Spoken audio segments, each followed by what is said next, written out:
Etelä-Savon metsä on korkealaatuinen. Se on mulle tosi tärkeä, sanoisiko rakas, elinehto monella tavalla.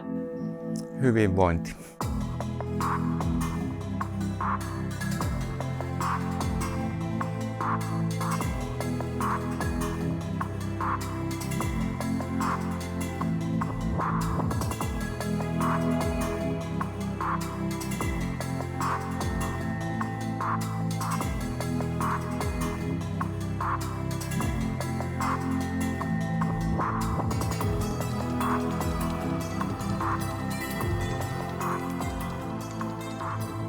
Metsähän on Etelä-Savon kärkiteema ollut jo useita vuosia ja tuntuu, että tällä hetkellä teema on tärkeämpi kuin koskaan. Meillä on loistava koulutus, meillä on laajat arvoketjua palvelevat TKI-toiminta ja meillä on myös erittäin hyvää yritystoimintaa. Me ollaan tehty toimituksia 35 maahan.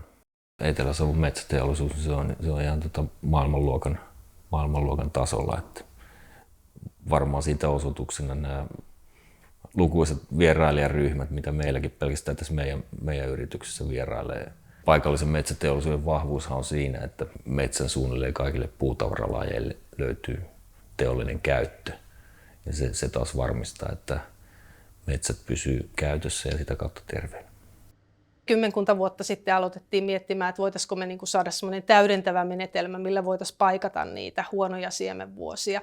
Ja päädyttiin kehittämään tätä alkiomonistusta, mikä siis tarkoittaa sitä, että me valittujen puiden välisistä risteytyksistä syntyneitä siemeniä monistetaan solukkoviljelyllä. Jalostettu aineisto on hyvin tulevaisuuden ilmastoon sopeutuvaa, se on elinvoimasta, tervettä ja myöskin tuotokseltaan parempaa kuin ihan metsikkösiemen. Siemenviljelyssiemenellä saadaan 20% parempi tuotos ja yhtä paljon lisää hiilen sidontaa, mikä on aika merkittävä asia. Tänä päivänä puhutaan hyvin paljon puurakentamisesta, vähähiilisestä rakentamisesta, vihreästä siirtymästä ja todellakin tämä meidän uusi laboratorio keskittyy vähähiiliseen rakentamiseen, ennen kaikkea puurakentamiseen, siihen liittyvään soveltavaan tutkimukseen ja myös yrityksille tehtävään tutkimus- ja testaustoimintaan rakennusfysiikan ja tämmöisen rakennetekniikan näkökulmista.